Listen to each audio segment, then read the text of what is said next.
तो गाइस आज हम बात करेंगे गन वर्सेस गीटे किम के ऊपर। काफी सारे लोगों ने मुझे कहा था कि भाई गन वर्सेस गीटे किम के ऊपर वीडियो बनाओ, तो लो वीडियो आ चुकी है। जितना मैंने लुकिज्म को अब तक देखा है उस हिसाब से आज हम करवाएंगे गन वर्सेस गीटे किम। और मैं इस बात से टोटली अवेयर हूँ कि हर इंसान की थिंकिंग एक जैसी नहीं होती, इसलिए अगर कुछ लोग इस वीडियो से एग्री नहीं भी करते तो वो बिल्कुल नॉर्मल होगा। बट मैं अपनी पूरी कोशिश करूंगा ये बताने की अगर उन दोनों के बीच में फाइट होती है तो कैसा मामला रहेगा। और ऑफ कोर्स ये सब कुछ होगा उनकी एग्जिस्टिंग फाइट्स को देख के। लेकिन सबसे पहले आखिर उनके पंगे होंगे ही क्यों? कुछ लोग शायद ये सोच रहे होंगे जब गन को पता चलेगा गीटे किम ने डैनियल को मारा है तो गन को गुस्सा आएगा और वो गीटे किम से फाइट करने जाएगा। लेकिन मुझे नहीं लगता कि गन की पर्सनैलिटी इस तरीके की है। मेरे हिसाब से जब गन को पता चलेगा गीटे किम नाम के बंदे ने डैनियल को मारा है और उसके बाद डैनियल एक खाई से गिर गया तो गन का रिएक्शन कुछ ऐसा होगा। क्या तुमने कहा अब डैनियल पार्क नहीं रहा? लेकिन मुझे ऐसा नहीं लगता।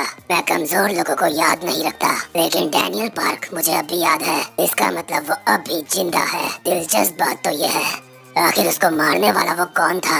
वो जो भी था मैं उससे मिलना चाहता हूँ। और वैसे भी गीटे भी डैनियल के मास्टर से मिलना चाहता है, इसलिए इसी तरीके से वो दोनों एक दूसरे के आमने सामने आएंगे। उनकी फाइट स्टार्ट होते ही गीटे किम शुरुआत में फाइट को डोमिनेट करेगा। वो गन के कुछ हिट्स मारेगा जो काफी ज्यादा खतरनाक होंगे, लेकिन उनको गन झेल जाएगा। लेकिन मैंने ऐसा इसलिए कहा कि शुरुआत में गीटे किम डोमिनेट करेगा क्योंकि गीटे किम अपनी बेस फॉर्म में ही काफी ज्यादा ताकत होल्ड करता है। यूआई मोड से नीचे वाले बंदों को जो लेजेंड्स नहीं है उनसे नीचे के बंदों को गीटे किम भाव तक नहीं देता और एक एक मुक्कों में सुला देता है, जैसे की उसने बुशान आर्क में डैनियल लोगों के साथ करा था। दूसरी तरफ गन यामाजाकी अपने दुश्मन के पावर लेवल के हिसाब से अपनी पावर को एडजस्ट करता है। हम सबको पता है गन कितना ज्यादा खतरनाक है, उसके बावजूद भी वो कोजिमा ब्रदर से ऐसे लड़ रहा था जैसे वो उसके जितने ताकतवर होंगे। और गन ने सिर्फ ऐसा एक बार नहीं कई बार करा है। क्रोधा रियोहे से भी वो ऐसे ही लड़ा था। गन ज्यादातर हर फाइट में पहले ये देखने की कोशिश करता है कि सामने वाला क्या क्या करेगा और क्या क्या कर सकता है, इसलिए शुरुआत में ही अपनी ज्यादा स्ट्रेंथ नहीं लगाता वो। लेकिन गीटे किम ज्यादातर फाइट्स को एक एक मुक्कों में निपटाने की सोचता है और उसके जो एक मुक्के से बच जाता है तब जाके उसको इंटरेस्ट आता है किसी फाइट में कि हाँ इसके अंदर दम है। इसी वजह से मैंने कहा शुरुआत में गीटे गन को मारेगा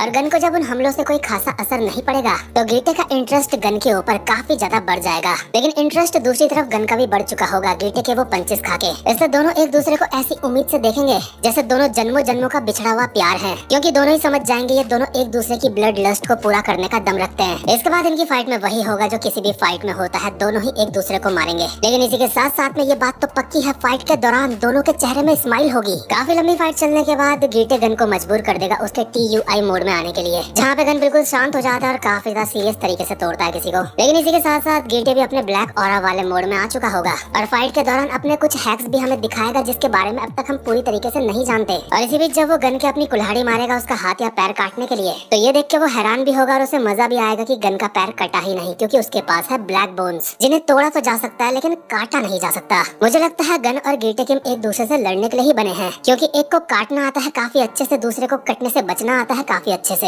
हमने पहले भी गीटे किम की काफी सारी फाइट देखी है और गन की भी, और इन दोनों के ही सामने चाहे जो भी आ जाए ये कभी भी कोई फाइट नहीं हारे। जैसे कि हंट फॉर गन वाले आर्क में गन ने काफी सारे लोगों को मारा था जिनमें काफी ज्यादा खतरनाक बंदे शामिल थे, लेकिन उनमें से एक गो भी था। और साथ ही में यूआई डैनियल के साथ भी उस वक्त गन की फाइट हुई थी और यूआई डैनियल भी छोटा वाला नहीं बड़ा वाला। ऊपर से इस सबसे पहले वो लगातार काफी देर से फाइट करे जा रहा है। जोहान, जेक किम, मैंडियोक काफी सारे बंदों को पेला था उसने, इसलिए इंड्योरेंस तो गन का काफी ज्यादा हाई है। लेकिन गीटे किम ने भी पाथ वाले डैनियल के काफी सारे खतरनाक हमलों को झेला और जिनुंग पार्क के भी काफी खतरनाक हमलों को झेला। साथ ही में बुशान में वास्को जैसे बंदों को एक एक मुक्के में लटाया था उसने। इसलिए गन और गीटे की फाइट एक तरफा तो बिल्कुल नहीं होगी। इस बात में मैं 100% श्योर हूँ जब उनकी फाइट होगी तो गीटे किम की पावर लेवल अब तक हमने जितनी देखी है वो उससे भी ऊपर जाएगा, उसको जाना ही पड़ेगा। साथ ही में गन यामाजाकी की तरफ से भी हमें कुछ नया देखने को मिलेगा। हमने एक बार देखा था जब डैनियल गन से जेल में बात करने के लिए आया था और पाथ के बारे में बात करता है तो डैनियल ने गन से पूछा था उसके पाथ के बारे में। हालांकि गन ने उसका कोई खास जवाब नहीं दिया था, बट वहाँ पे हमें गन की बॉडी से एक अलग ही तरीके का ऑरा निकलता हुआ दिखाई दिया था। इस चीज के भी काफी ज्यादा चांस है जब गीटे किम के साथ उसकी फाइट होगी तो वो चीज क्या थी जो उसकी बॉडी से वो ऑरा निकल रहा था हमें वो भी बताया जाएगा उस फाइट में। आसान शब्दों में गीटे और गन के पाथ के बारे में हमें डिटेल में बताया जा सकता है अगर उनकी फाइट होती है, या फिर अगर पाथ से भी ऊपर की कोई चीज होगी तो वो भी बता दी जाएगी। मतलब कि दोनों को ही अपना पूरा दम लगाना पड़ेगा।